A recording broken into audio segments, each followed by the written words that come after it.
Hi, I'm Sam Taggart, host of the D2D podcast, where all things door-to-door come under one roof, in one community, up-leveling each other, all over the country. Go join our group, D2D Can't Knock This, for more questions and answers and insights on door-to-door trainings.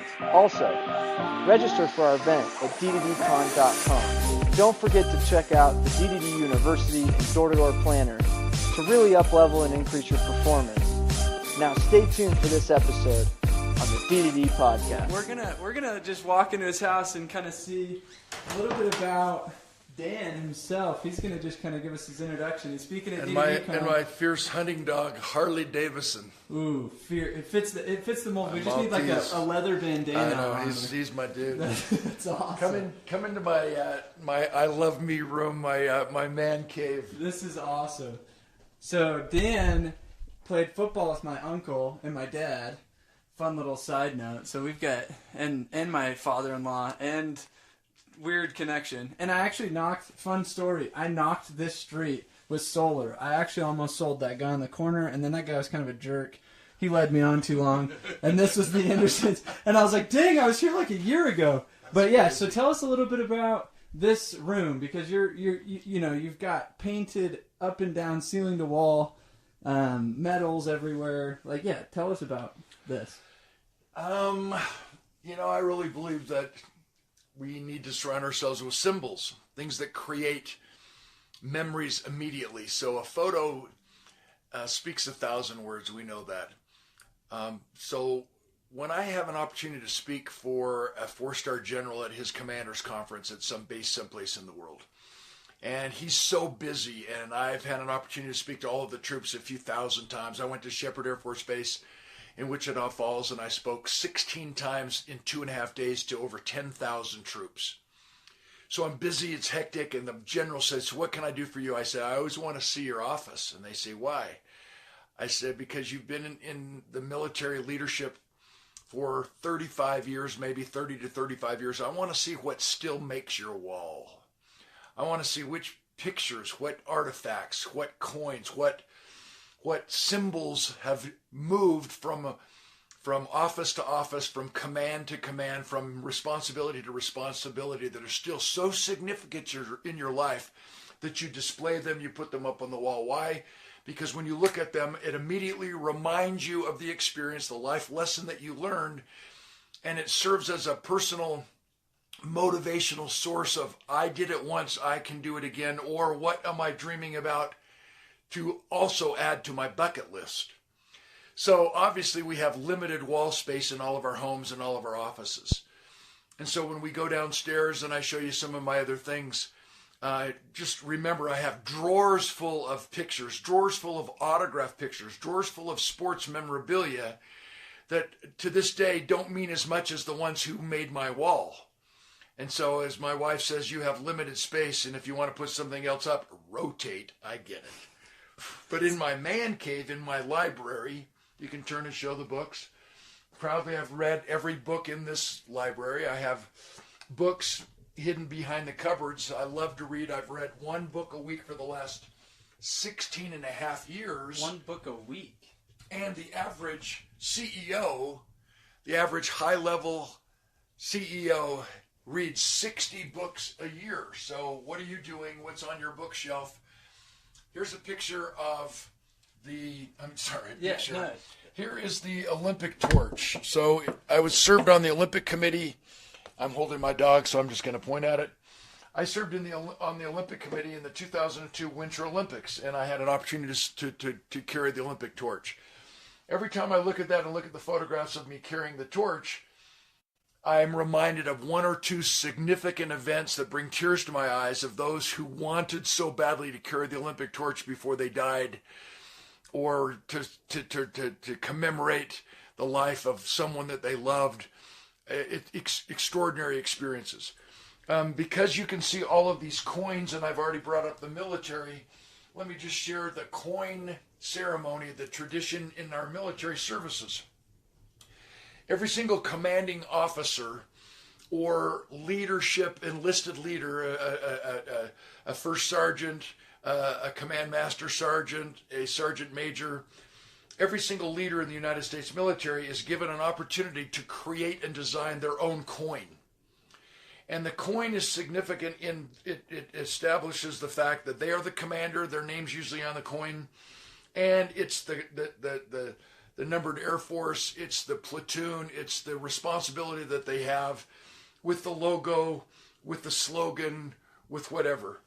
And so the coin ceremony is basically when someone goes beyond the call of duty, the leader who owns the coin, who's designed the coin, puts a coin in his or her hand, shakes your hand and says thank you. And so it's given because you did something that went beyond the call of duty. So every single one of these coins, first under the glass of my desk here, each one was given to me from a leader in the United States military for going beyond the call of duty. Which one? Yeah, which one means the most to you? Well, I knew you were going to ask that question. I know, I was going to say. Because these first 3 or 4 rows, they come from Iraq and Afghanistan. I've been downrange, which means I've entertained and fired up the combat troops on 8 different military tribute tours to the front lines, to the combat zones. Wow. So every single time I go and I do something trying to serve my country, I'm given a patch, which I love, and a coin. So because we're on this coin deal, let me share this over here. So I have more and more coins. And I have more and more coins. Are those real diamonds? No. I was like, Billy. I was like, yeah. Now remember, somebody could rob my house because of this. So yeah. More and more coins, unbelievable. As you see these models of aircrafts, because I've served the military so much and have been awarded the highest award from the United States Air Force Recruiting Command, which is called the American Spirit Award. The first recipient was Bob Hope back in 1980. Jerry Reinsdorf, the owner of the Chicago Bulls, he's received it. Paul Harvey, Mayor Rudy Giuliani,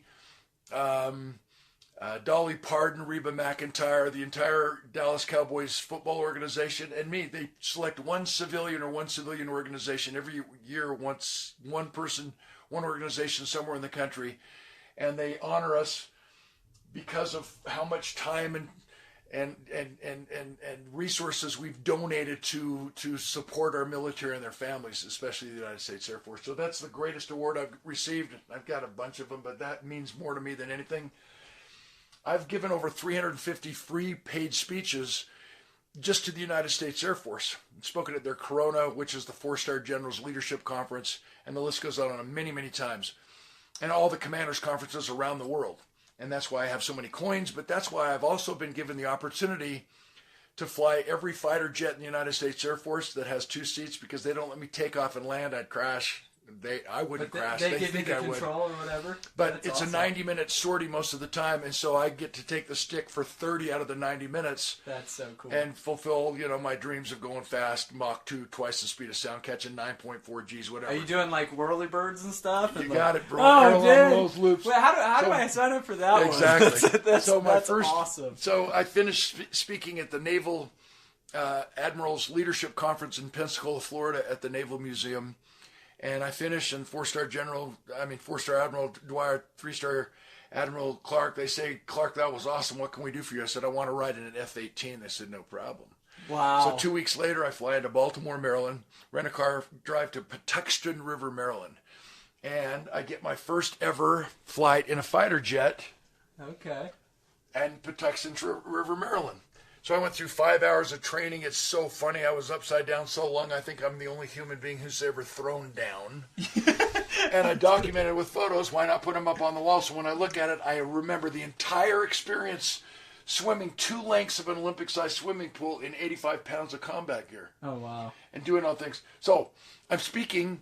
The commander of the 388th Fighter Wing at Hill Air Force Base, he hears me. He says, "You want to ride in a real jet?" I'm like, "That's funny." So he says, "If you'll come up to Hill Air Force Base and speak to the squadrons up there, I'll give you a ride in F-16. So this commemorates my first flight in an F-16, taking off in formation. Went over the bombing range in Wendover, and we did the air-to-air combat. We chased the F-16. The F-16 chased us. Unbelievable experience. Again, catching 9.4 Gs, that takes a lot of, that's really important. And going over Mach So then I get an opportunity, because I speak in Iraq and Afghanistan and all over the world. I got an opportunity to fly with the United States Thunderbirds. How cool is that? You fly into Nellis Air Force Base. They put your name. They painted my name on the side of the jet cockpit. I did the entire air show of the Thunderbirds demonstration team, and we caught 9.4 Gs again, went 1.1 Mach. But I did all the aileron rolls, all the magnificent experience. Well, because I've donated so much of my time and I've had an opportunity to fly the F-15.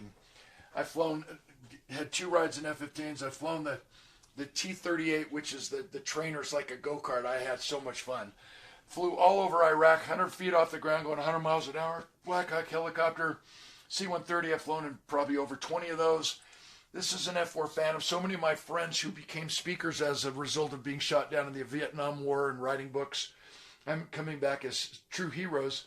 So many of them were shot down in an F-4. I wanted to fly the F-4 out of Eglin Air Force Base in Florida so I could be in the cockpit and see what they went through, and can imagine what it was like to eject from that aircraft. That is so cool.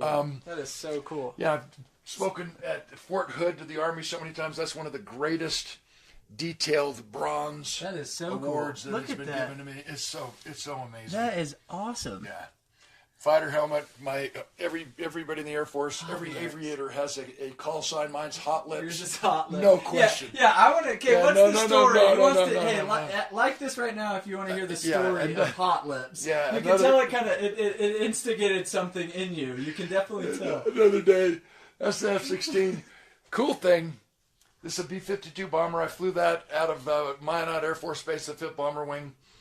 But I flew the B-2 bomber, the big stealth wing, out of Whiteman Air Force Base in Missouri, in Warrensburg, Missouri. And we did 16 bombing runs, the whole deal. That is an extraordinary experience. Here's a little miniature model of the B-2. Wow. And it's so incredibly important, and civilians never get to fly that every pilot who's ever flown the B-2 bomber is awarded a specific Spirit number. And so my Spirit number, I flew the Spirit of Kitty Hawk, and I flew it on April 26, 2012, and my Spirit number is 532. So in the aviators world, when they say you flew B-2, what's your Spirit number, they know I'm not yanking their chain because I say 532. Look it up, baby. Wow. It that was is so cool. extraordinary. So the coolest experience, man, go. was on October 23rd, 2010. I got a chance to soar to the edge of space in a U-2 spy plane. Oh, I did see something U-2 about reconnaissance plane. And so go to the movie. Hot Lips, flying in space. Exactly. And go to the movie Bridge of Spies, because it chronicles a U-2 getting shot down. The pilot was Gary Powers, and you can see what I went through. But go to U-2 spy plane. Google YouTube Dan Clark U-2 spy plane. There's a 15-minute documentary of my excursion, my adventure up into space, and I dumbed down a lot of the statistics because it's a classified mission.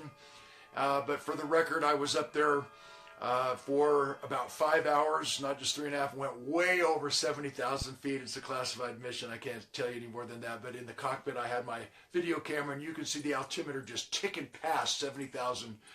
And what an experience. So that is so cool. I had a little book printed. We could put Harley down. Yeah, sit down, bud. But I had an experience where for 5 hours I sat in the sounds of silence, looking at the curvature of the earth, gazing into the endless blackness of space and pondering eternity. It's one way to get away from Facebook. That'll change your life forever. That is awesome. So here's all the training, them fitting me in my flight suit. I had to lose 37 pounds to do it. So, yeah, once you answer why, figuring out the how-to is pretty simple. My call sign is Hot Lips. Again, no questions. I love it. Here's me walking to the plane that's U-2 in my space suit. It was so incredible. Oh, unbelievable. Sure. I land, we have the ceremony, and I get out of the plane, we shake the that is so cool. We shake the champagne, the bottle, the cork hit some guy in the head. I mean, it was just such an awesome day. And not everybody has an opportunity to do that. As a professional speaker, I love adventures. I love these experiences, but it's my mission to distill what the messages are, what the life lessons are, and how we can practically apply them to our everyday life. You know, going Mach 2, twice the speed of sound, and flying a fighter jet, what's the lesson? Well, I learned it when I climbed out of the plane and we debriefed, and I said to my pilot, how do we fly this magnificent, F-18? How do we fly this magnificent F-16? He said, when you climbed up he said, by feel. I said, really? I said, what do you mean? He said, you become the plane. I said, what do you mean? He said, when you climbed up that ladder and slid into the cockpit, did you strap into the F-18 or did you strap the F-18 onto you? Wow. Talk about taking charge of your life. That is so refuse cool. to blame and complain. I mean, the lessons go on and on. When I'm 90 miles above the Earth's surface, 90,000 feet above the Earth's surface, and you see the curvature of the Earth, and you see the delicateness of the ozone. I could see where the blue turned to black. It was unbelievable. That was a spiritual experience I wish everybody could have. You start asking questions. You start, with a twisted sense of humor, you start looking around like, if we're the only ones here, this sure is a lot of wasted space, and it changes your perspective on life forever. Over here, when I had a chance to go to Iraq the first time back in 2005, because I'm a man of faith, we've heard our whole lives about Abraham, Isaac, and Jacob. Do you realize that Abraham grew up as a child in southern Iraq, a place called Talil? I'm standing on the 27-room childhood home of Father Abraham. Wow. So obviously I took some rocks and, some stuff from the wall and everything. When we hear about the Tower of Babel, the speculation is it was on the other side of this wall of Abraham's home is Ur of the Chaldeans, which we read about in Deuteronomy and in the Old Testament. The base of the Tower of Babel is called the Ziggurat, the temple of the moon god, and that is the Ziggurat. I climbed the steps and I stood on the side. I delivered a keynote speech in Saddam Hussein's palace in his grand ballroom to NATO, United Nations, and coalition forces leaders. Unbelievable experience, carving my name in the side of the Taliban tavern in Kandahar where Osama bin Laden grew up. Unbelievable experiences. This is awesome. Yeah, so I guess your big focus is significance. That's kind of the last book, your main... Yeah, so the reason why I've had all these opportunities to fly these fighter jets, fly the bombers, speak all over the world, 61 countries, over 5,500 audiences to millions and millions of people is because I realized it was never about me, it's always about the audience. If the audience leaves impressed with me, I blew it. But if they leave impressed with themselves, that they can do it too, they can have a bucket list, they can meet anybody they want to meet, they can go wherever they want to go, they can go up into space if they want. And the way we achieve that is through significance, through service before self, through pure integrity and trustworthy, loyal, helpful, friendly, courteous, kind, obedient, cheerful, thrifty, brave, clean, and reverent, and all the things we learned in scouting. You just busted that out. A scout is. I love it. That's what it's about. And when we start talking about door-to-door sales, we have to remember that the definition of sales is the transference of trust. And when we can get somebody to trust us with that human connection that, yes, we will do exactly what we say we're going to do. And by the way, it's about you first. It's amazing what you can accomplish or what you can achieve in your life. And I've been like a little kid my whole professional career because I say, what do I want to do now? I bought my Harley Davidson. I drove my Harley Davidson cross country from Las Vegas, Nevada to Milwaukee, Wisconsin on the road home in 2003 as this keynote speaker 2 years in a row at Harley Davidson University.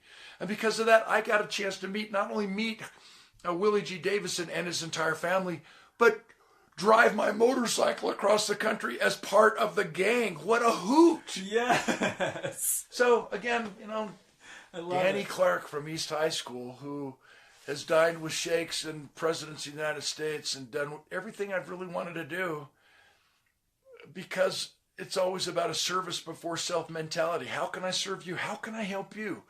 And by the way, once I've helped you as much as I possibly can, it created a moral obligation, not because I required it of you, but because you simply at some point in the conversation in our relationship say, hey, Dan, you've given so much. What can I do for you? And I'm like, yeah, I want to ride an F-16. I want to ride an F-4. I want to go up into space. I want to go to Iraq and fire up the troops. In fact, I'm going back in April. It will be my 9th military tribute tour. And now I have people like Aaron Rodgers from the Green Bay Packers and Brett Favre and musicians and Grammy Award-winning songwriters who all want to go, which means now when you're on a Chinook helicopter and you get shot down with David Archuleta and Jason Hewlett in the plane, I can't tell the story publicly because Brian Williams comes out and lies that he got shot at in a Chinook, so I can't tell the story. But we have it documented and captured on GoPro. But when I'm over there with David Archuleta, who's one of the greatest young men on the planet and a local and national, international celebrity from American Idol, we create these relationships that basically allow us to do whatever in life that we want to do based on who we know and who can open doors for us so that we can show what we can do. That's powerful. Yeah, because your relationships are everything. It's how you get to where you need to get is by your network. It's so true. So for the record, I have my own coin. Yeah, I want to see. I want to give you a coin, bro. Yeah, I want to see. Okay. Wait, you're giving me a coin? Yeah, I have my own coin. Oh, snap. What have I done of coin worthiness? You're going past the point of discomfort. I love it. I love it. At the point of discomfort, beyond the call of duty. This awesome. Comes in a little package so that you can read the tradition, the history behind the coin ceremony. And in the true... Are we about to do a coin ceremony right now? In the true nature of the coin ceremony, I designed the coin. Everything has a symbol on it. The acronym at the bottom, which you will not know, means I like me best when I'm with you. I want to see you again. Whoa, that's a lot of letters. The significance of relationship is to have every person leave us personally and professionally saying, I like me best when I'm with you. I want to see you again. So that's on there. I have a shield. Don't die with your music still in you. I love to talk about significance and the art of significance from my newest book, The Art of Significance, Achieving the Level Beyond Success. In that, I've itemized and distilled everything about life into the 12 highest universal laws of life-changing leadership. So I've listed all 12 laws. So, my friend, thanks. That's it. That's all I can do is say thank you. I love it. Thank you. You have your own coin. There you go, brother. My and you first can put it coin. back in this. Yeah, my first coin of many. I'm baby. utterly excited. So tell me what is of most significance to you in this room? I mean, there's so many things, but if you had to pick one thing of most significance, what would you pick? The picture of Jesus Christ reminds me why I do what I do. Picture of my dad. Any male can be a father, but it takes a special man to be a dad. He inspired that hit song of mine. And my father-in-law, smaller picture, but we're in front of the F-16. He came to Hill Air Force Base to watch me and to participate in that extraordinary experience when I had my first F-16 ride. I've had 6 total. He was there with my first. He passed away a few years ago. He was shot down as a 19-year-old in his first mission in World War II in a B-17, spent a year as a POW in a Nazi concentration camp. Became one of the more successful dentists in the Intermountain area. I honor him. I honor my dad for everything he taught me. And you asked me the most significant. Yeah, I've been blessed by, Buddhist monks at the top of the highest mountain in Thailand. And I just got back from Thailand. It's amazing. I've had all these experiences, but that's my family. And of all the awards and honors I've received, as I said, the most prestigious, obviously, is the American Spirit Award given to me by the United States Air Force for my service before self. Because at my age, that's the only way I can serve my country is to fire up the troops and support their families. But the thing I'm probably most proud of is that in 2012, I was somehow honored as the Utah Father of the Year. That's impressive. I mean, that's a big deal. There's a lot of good family men here, too. Yeah. But I just am so proud of my family and, experimenting as a father and as a married couple with how to raise children. We've had that discussion off camera. And I just think it's so extraordinary that most people who have read parenting books will agree that those who claim to be gurus in parenting should all be shot because they don't have a freaking clue. My wife called me yesterday. She's out of town and she's like, okay, you're going to pick up the kids. You need to make sure you say this and try this. And I'm like, okay. It's like we're trying to figure it out. And so the best way to figure it out, the advice I have for every parent is, number one, just make sure your children know that their opinion matters, that they matter.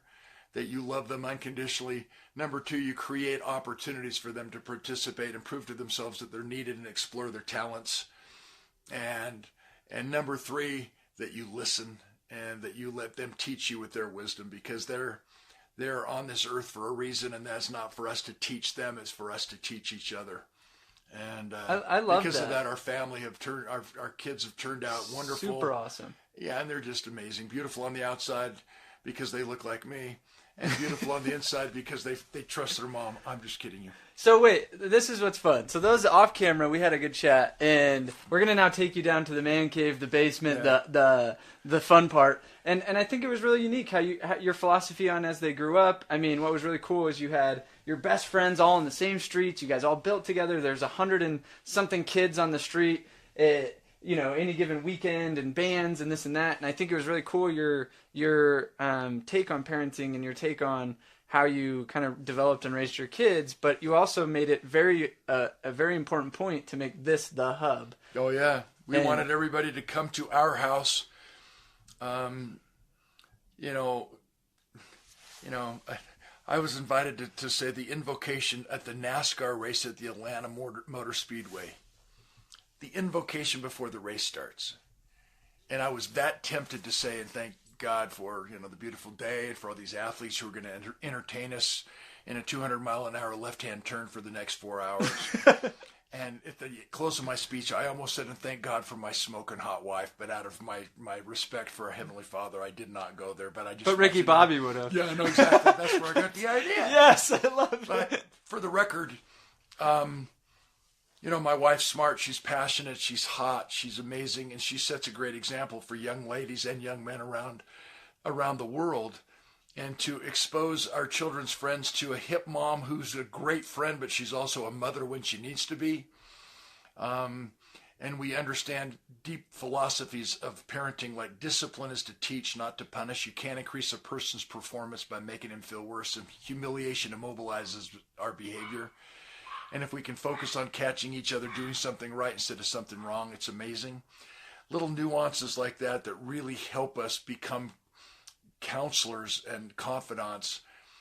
Children would come here, and to this day, they still show up 10, 15, 20 years later and say, "Hey, Mr. Clark." And I'm like, "Hey, you doing, bro? Yeah, we had great memories. I didn't marry your daughter and I didn't marry your son, but those were the good old days." Tongue in cheek, a lot of guys say, "Did you have any philosophies for your daughters as a dad?" 3 beautiful daughters. I said, "Yeah, every single time a gentleman caller called that knocked on the door, I said, 'Let me answer the door,' and my daughters would roll their eyes like, 'Oh, here we go again.' I'd answer the door, I'd say, 'Hey, bro, come in.' I said, 'We don't have a lot of rules around here, but I just need your help.' I said, 'The entire time you're out of my sight with my daughter, I want you to whistle and clap.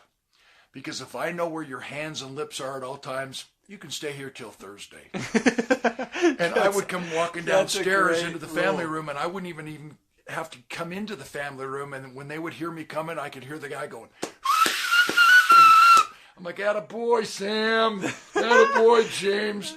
And the other day I ran into one of these kids at Costco, of all places, and he goes, "Dan." I'm like, "You remember?" He goes, "Yeah, I got girls now. I got 2 little girls." He says, "This is going well." I'm like, "Yeah, you remember that." So there's just fun ways to parent and fun ways to set an example. And I'm just honored that you would come into my house and that let's go show him. Let's go cruise him. Let's go cruise him down. On, Harley. Let's go. Come on, Harley. She's coming, or he's coming too. All right. So then you've got this, kids kind of growing up. Love it. In the life of Dan Clark. This is cool. So funny. You got the Olympic torch. So I saw the flame, carried it. The man cave. I love it. We'll go this way. This is Austin over here. We're gonna film a little bit. That's funny. This is our ghetto tripod. This is he has a professional recording studio. Tell us a little bit about your music background. I'm curious to see. I taught myself how to play the guitar because I was inspired by the Beatles back in the day, and I've learned enough about piano and drums and melodies and whatever I need to write songs. The significance is there's only 12 notes in music, and every song ever written was written with the same 12 notes in all genres. And if you write the song in English, every song was written with the same 26 letters of the alphabet. So the difference between a hit songwriter and a lousy songwriter is passion, creativity, and imagination.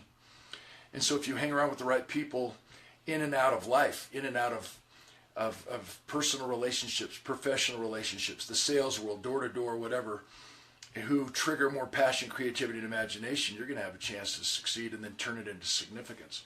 So this is just kind of an expose, if you will. Okay, a lot of the folks I've written songs with, and there's some pretty big names. Yeah, I mean, there's a lot superstars of there. definitely some famous people. One of my stories was made into a film at Paramount Studios starring Jack Lemmon. That's the poster. Puppies for Sale. It first aired in the Sundance Film Festival in our backyard in Park City. It's won 22 film festivals so far. I'm the primary contributing author of all the Chicken Soup for the Soul books, so obviously Chicken Soup for the Soul was big time, and I was a New York Times best-selling author. First time with Chicken Soup for the College Soul. For the college. I love guitar and I love superstars. This is part of my autograph collection, which is pretty significant. There's a copy of my gold record, first gold record with Michael Peterson for our song called Drink, Swear, Steal, and Lie. Okay, I'm an inspirational genius. I know you weren't expecting this, but I just think it'd be fun, and I know people that are watching this would actually enjoy a song by Dan. No. Let's jam. No, Come no, on. no. Let's. I know you want to bust out the keys or something. Can we get? I know I'm throwing you out on the spot here, but I would love to hear a little jam. Who would like this if you'd love to hear jam? Oh wow. Yes. Little Journey. Little Journey. Author, speaker, piano player. I'm not singing. Sing it, come on. Let's hear an original. Nope. Come on, No, man. no. Okay. I should say subscribe to my site. Yeah, go subscribe to his site. All right. What is your site? How do they find you? DanClark.com. You can go to my music page and listen to some of my recorded music, whatever you want to do. Love it. DanClark.com. You can click on receive free gifts and training and join my tribe. I'd love that. It'd be awesome. Yeah, go check him out. Anyway, pretty cool stuff. I need to bore you here. And this is what you talked about, my dance studio. Because I want to see your dance moves. You're so bad. Yeah, You're come so on. bad. No. Who wants to see Dan dance? And I have pretty cool He extensive played, baseball collection. but not only music, speaker, pilot, you played college baseball and college football. A two-time collegiate athlete. He said he was okay at basketball. I don't know. It's just him and Michael Jordan right there. Not a big deal. And Muhammad Ali. I was guest Muhammad Ali back in 1988 before Parkinson's set in. Wow. I bet, one of my clients, I've written a speech, Tiger Woods golf coach in his 6 best years, Hank Haney. Obviously, I've had a chance to play Augusta National and play the old course a couple of times over in Scotland. I'm an avid, addicted golfer. Not real good. Last year was a tough year. I had my ball retriever regripped. Where'd you play? Do you play in the country club or where do you play? Nah, I had to have rich friends at the country club to invite me. I just play around. I used to play a lot at Hidden Valley Country Club back in the day, and a little bit for a span there at Willow Creek. Never joined Salt Lake Country Club, but Never jumped on that bandwagon. Travel the world so I get a chance to play in a lot of the prestigious Fine, courses. we'll go play. We don't need to itemize these. These are kind of cool. These are all kind of the obviouses for anybody that's looking. Worked with a lot of the NFL teams during the Raider days with Al Davis. I weighed 278 in that picture, which you don't care about because you're filming something while I talk. No, I will. I'm just kidding. I'm over here. No, I'm all about You're this. so funny. I recognize a few people in here. Yeah, that's good. Krzyzewski and Bo Jackson. Love it. Reggie Jackson and Phil Mayer, great ski racer. Coach Lou Holt's been on the program many times. The Raiders, that's my ugly mug. You were big. How much did you weigh at one point? About 278. 278. Anyway, here are my famous kids and, folks I hang out with. Sheikh Nahyan from Abu Dhabi. He's a great family friend from United Arab Emirates. This is I cool. worked in the Reagan White House, Mrs. Reagan's Just Say No program, George Bush. I've met 4 presidents over the years. You were telling me this guy makes how much a day? Or a month? $750 million a month. His name's Sheikh Nahyan. Just What a great friend. not a big deal. Right here, we stayed at his, we ate at his palace every night. You wanted to marry your daughter. Yeah, Arranged marriage. You're like, fine. Right, my beautiful family. This is cool. Daughter, singer-songwriter, lots of movies, opening up for a lot of folks. Brought in Josh Groban as a our guest for the party we hosted at the Sundance Film Festival. Open up for Garth Brooks. We got Rascal Flatts, Carrie Underwood. She looks like one of our daughters, actually. Who is the coolest? Let me ask you this, like, because we see them all from like a personal, like not a personal. We see them from like they're on camera. But who is the coolest famous person that you're like, man, I would have been best friends with that guy? Willie Nelson, Don't Get on His Bus. That would be cool. Really? I have a top 10 song with Kenny Rogers called The Greatest. I'm a rock and roller, and I think Robert Plant, he was one of the great guys. We spent about 3 hours together in Nashville talking and having dinner. Keith Urban's one of the great guys on our planet. Alice Cooper, I would say, you can tell I'm thinking out loud. Alice Cooper, he gives so much to the community, and he's just a great guy. I played golf with him. Amy Grant's a superstar. I want like if you had to be like, hey, I am going to go on a year-long trip with this guy and I won't get sick of him, is there one that you're like, this one stands out the most? Yeah, I think that would be,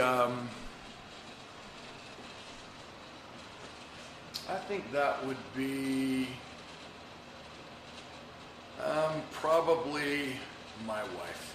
Good answer. She's watching this because it's being videotaped. You just got brownie points. No, but if you picked like a famous person you spent some time with that you're like, man, this guy really impressed me. Like, he's humble, he's cool, I jive with him, our personalities matched. That's such a great question, brother. I don't know. I would say probably Ronald Reagan. Ronald Reagan? He just was so amazing in everything he did. And, you know, you dream of those days in the White House, which haven't occurred for a long time, to have that much class and dignity and savoir-faire. He and Nancy were just sophisticated elegance, polished professional, the ultimate communicator. He loved our country, but he drew the line in the sand and didn't keep changing the line like so many of our politicians do. He had a backbone like so many of our politicians don't have. Yeah. He was not a bully. He was just amazing, and just to watch him interact with people. I think the poem by Rudyard Kipling comes to mind. If one of the great lines is, if you can remain humble and common while you dine with presidents, and in this case sheikhs and the wealthy, you know, the Sir Richard Bransons of the world. If you go to my website and you watch my 3-minute video by Larry King, you can see that I've interviewed most of the most powerful, wealthiest people on our planet. And so many of the wealthy are so sad. You know, why do you need 3 Bentleys? Why do you need 4 houses? If money's a motivator, you'll run out of motivation because you'll never have enough. And so what I really like to talk about is the art of significance, achieving the level beyond success. And I think that's what President Reagan did. So many of these folks have done that. You know, Dr. Martin Luther King Jr., I've had a chance, I wish I could have met him, but I had a chance to interview his wife and dine with her. Coretta Scott King, great picture over here with her. That might be worth showing folks. It was a bad camera, and I'm not a digital camera, but we still captured the moment as we came out of the restaurant, and to hear about the struggles of the civil rights movement, and to be a white privileged kid growing up in a situation where my parents said anything's possible, and then contrast that with the true racism in our country and how it held back people just because of their skin color. You know, we have white trash, we have the brothers and sisters, some who are gangbangers, we have all different kinds of people in every kind of ethnicity, and we've got to get beyond that, obviously, and just believe that the same God who made you made me too. So she might be somebody that would have been interesting to hang with for a whole year just to see how blacks are treated and mistreated, and what we need to change that. Rudy Giuliani, that might be a fascinating year in the life of a mayor of New York City who single-handedly cleaned it up because of his policies. Obviously, we have Moneyball, Billy Beane, Zig Ziglar, my mentor for 30 years. Yeah, that's Deepak Chopra, Bob Proctor, he's the one that illuminated the law of attraction, taught us that the law of attraction is defined as we attract what we believe we deserve. Walter Cronkite, he covered the war, he covered the moon landing in 1969, he was amazing. Obviously Jesse Jackson, I've raised millions of dollars over the years for the Make-A-Wish Foundation chapters. And the man who started it, Frank Shankowitz, good friend, his movie's coming out now called Wish Man. So yeah, like I said upstairs, every picture has a story. Fidel Castro's son. And so we have dinner together for three hours plus multiple nights in a row. And he's like, so Dan, when are you going to lift the embargo? I'm like, I don't have that much power. So just interesting, wonderful experiences. What are some of the things that you found interviewing? Buzz Aldrin, second man on the moon. Oh, that's cool. Oh yeah, we went to the Army-Navy game. That's Frank Borman, the other astronaut next to him. Sandra Day O'Connor, one of the Chief Justices of the Supreme Court with Orrin Hatch.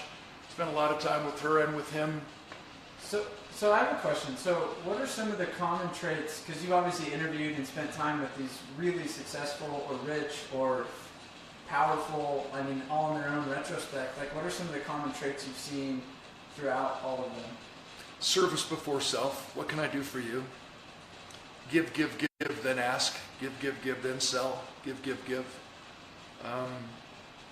I've learned the answer to the question of what you would buy a billionaire for Christmas. How do you say thank you to a millionaire? How do you do something very nice for someone who already has it all? And the answer is you do something for their spouse or their significant other. You do something for their children. That's cool. That's how you say thank you to the rich and famous. That's how you say thankful to the powerful. And that's how you show that you genuinely care. You don't just write a check for $1,000. You go donate 5 hours at the food bank. You go donate 5 hours with the homeless. You go donate 5 hours at a charity event and give of your time, because that's what's worth something, not money. It's not, I love you, Sam, here's $50. Dad, I don't want you to love me. I want you to play ball with me. Yeah. So let me ask you this.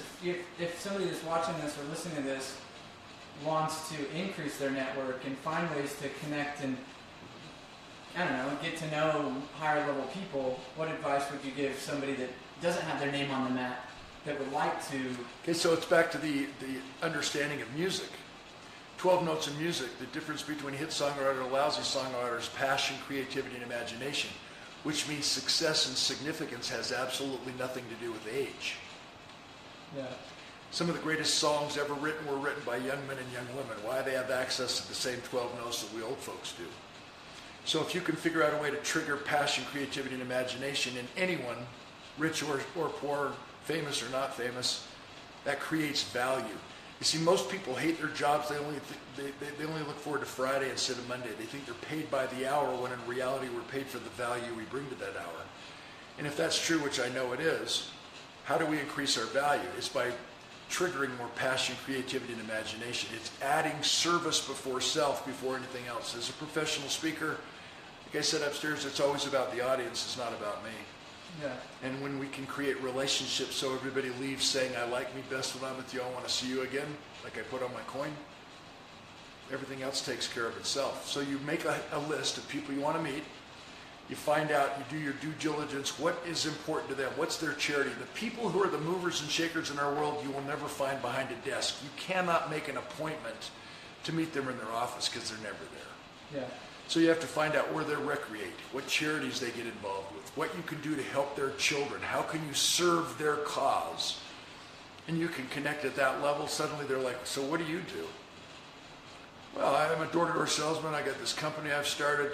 I've got this podcast. I've got this whole movement I've created. I'm the visionary over this long-term plan that we are going to establish our door-to-door sales, our door-knocking industry as a profitable profession, a career that you can choose, that this is noble, this is awesome. Yeah. And he says, or she says, really? I think I can help you. I want you to call this guy. I want you to call this girl. And they will open up this opportunity. Wow. So you create connections. You create, symbiotic relationships based on service before self. That's how I was invited to fly all these fighter jets, all these bombers, because I serve first. And when they know what my speaker's fee is, and they've realized that over the years I've given over 350 free speeches just to the Air Force. That doesn't include the Navy and the Marines. And I put myself in harm's way. I've been to, first time in 2005, we went to Iraq, Afghanistan, Kuwait, Qatar, United Arab Emirates, Bahrain, out on the Horn of Africa, Ethiopia, 16 days, spoke 23 times on 12 bases, and out on the USS Harry S. Truman aircraft carrier over 30,000 of our bravest men and women. And that started my invitations to keep coming back, because I have messages that we don't just make them laugh, but we make them think and feel and cry and transform their lives. Then suddenly they say, "What can we do for you?" And I'm like, I want to fly a B-1 bomber. And they're like, okay. Yeah, and I'm in the left seat for takeoff out of Edwards Air Force Base. We're at altitude, 46,000 feet. We're going Mach. I say, "Can we go Mach 2? He goes, "Yeah, hang on." The thrust at that speed, the thrust with those 4 GE engines, F-16 engines, unbelievable, threw me into the back of my seat, my pilot seat. Going from already Mach 1, Mach 1. going to Mach 2. Man, this is an unbelievable deal. And remember, it's a high-performance, all-weather jet, so it has this amazing, this state-of-the-art, hands-off, hands-free autopilot system. And he goes, "You want to watch it work?" And I'm like, "Yeah." So regardless of the weather, you can put it in at 500 feet off the ground. You can put it off 50 feet off the deck. And you just take your hands off, and all of a sudden you're headed towards China Lake, and here's this mountain, and the guy goes, my heart's pounding, and he goes, "Don't touch." I'm like, "Dude, the stick, don't touch." And it goes just like this, and it goes over the top of the hill and back down. It's better than Tesla. Yeah, and you're like, "Dude, this is unbelievable." That is awesome. And then I said, Can I do an aileron roll?" Remember, I'm in the left seat, the pilot seat's co-pilot. He smiles, he goes, "Well, first of all, we don't have ailerons in a B-1. I'm like, "That's funny, you know what I mean. I just wanted, a loop is this way, vertical. Aileron roll is a turn, yeah. It's like a roll." He says, "Okay," so I crank it, bam, and going. B-1 bomber the size of a 727 jet. Whoa, baby. I've had every experience you could imagine. That is so I cool. love my life, and I That want is you so to love cool. your life by creating this amazing bucket list and then never taking no for an answer. Figuring out what it is that you can do to make a difference in our world, so that people understand that you are not just getting what you want, which is success. You want what you get, so you don't die with your music still in you. That's my message to the world. Don't die with your music still in you. Don't die with your music still in you. You got a song to sing. If you sing everybody else's music, who's going to sing yours? If you spend your whole life trying to be somebody else, who's going to be you? My dad always said, "Be the best you can be, because you're going to make a lousy somebody else." And that's kind of my MO every day of my life. It's amazing. I just want to end on that. Like, That's I don't good. even know. I'm like, we could just call that a podcast. No, honestly, like, I play music, right? We were talking about that. I wrote music all through high school, and I went through I half recorded out of my basement type bootstrap. Oh, yeah. You've gotten probably better and better. It's funny. I'm like, "Dang, you turned a sauna into a sound room. That's brilliant." Yeah. But no, you just like, I really feel like that's like an analogy that hits home for me, because it's like a lot of times I almost feel like, "Oh, I'm too old for music," or "That's not businessy," or "That's not," it's just like you can tell the youth is still in you. You know what I mean? Like the little boy is still able to play, and he's still able to do what he loves and accomplish what he needs to accomplish. And I think, I honestly like the message of beyond success. Like, what's the significance? Like, what's beyond that is like, it's deep. It really is. The question is, does your life matter? And if you're 17, you need to make your life matter. You don't say, "Wait till I'm 18, then I'm going to pull my head out. Wait till I'm 19, then I'm going to make my move." I've worked with a lot of young single adults, and their MO was, "As soon as I get married, I'll be happy." And I would say, no, if you're not happy as a single individual, how can you expect to be happy as a married individual? At some point, we've got to focus in on right now. Maybe I could end this podcast with some of my favorite quotes. "Today, you've never been this old before." I like that. And today you'll never be this young again, so right now matters, and every right now matters, which means no matter what your past has been, you have a spotless future, which means you can't always control what happens, but you can always control what happens next. Okay, So cool. go do something right now. You know enough and have enough talent and the resources required to do something right now. Go figure out what that is. What's your favorite book? Reading a book a week? I actually had that question. What's your favorite book other than the books you've written? I mean, he's written come on, man. 34. Yeah. I mean, 34 books. I mean, we could. You know what you say need to do? Back in the day, I had to read what my audiences were reading so that I could be up on that. Business Week, Time, Newsweek, Wall Street Journal, New York Times, whatever they were reading, I had to be up on the news of the day and what was happening, USA Today, whatever. And I guess what's the then I started realizing that I'm not really entertained by novels or fiction. Yeah. I want to live in the reality. This is interesting. Everybody says be present in the moment. Well, what if your present sucks? Which means you live in your past or you live in some fantasy future, and that doesn't accomplish anything. Hope. Oh, I hope this happens. French philosopher Pascal, you shouldn't have got me started. French philosopher Pascal, he said, too many live their lives hoping to be happy, but because they only hope, they never really are. It's like we're waiting for somebody to ask us to the senior prom, and we've never even taken the time to learn how to dance. And faith without works is not faith at all. Way overrated. So what are we going to do? We better read books that will help us become better today than we were yesterday. Brian Tracy used to call your car, you need to call your car and turn it into a university on wheels. So as I travel, there's nothing better than me getting on an airplane in Salt Lake City, Utah, and flying to Atlanta or Detroit like I did this week, and being on an airplane for 3.5 to 4 hours where no one can get a hold of me. And yeah, I have an option to chill and watch a movie. Yeah, I have an option to sleep, catch up. Maybe I deserve a power nap in 15 or 20 minutes. But while everybody else is wasting their time, I'm reading, I'm writing, I'm listening to a podcast, I'm listening to something. I've taught myself how to speak French on the road. Bonjour, comment ça va? Je suis très content d'être ici. Je ne peux pas le français, je suis américain. I've learned about nutrition. I've learned about, the list goes on and on. I made a list, and I was on a program with Brendan Burchard, and we had dinner. And one of the things he taught me, which he taught, I think he teaches the world, is that he could tell you if you're going to be successful, and in my words, significant, just by looking at your monthly calendar. And I said, what do you mean, Brendan? He said, if you don't have scheduled on your calendar something about personal development every single week and every single month, in other words, I'm going to read this book, and now when I finish that book, I need to already have purchased my next book to read, download it, get it on Kindle, whatever the case may be. If I'm not investing in myself by attending a seminar, by going to a summit, and doing that at least once a month, I'm not really serious about becoming everything I was born to be. I'm stagnant. So, ask yourself, why do we have a bullying issue in our schools? Bullying on the internet, to the point where some kids are so bullied they actually take their own lives in suicide? Why do we have people trying to put somebody else down in gossip? It's because they're stagnant and stale in their own lives. And we believe when we're stagnant and stale, the only way we can make ourselves feel like we're better today than we were yesterday, or that we're making progress, is to put somebody else down to make us feel better about who we are. That's why people watch Jerry Springer on TV.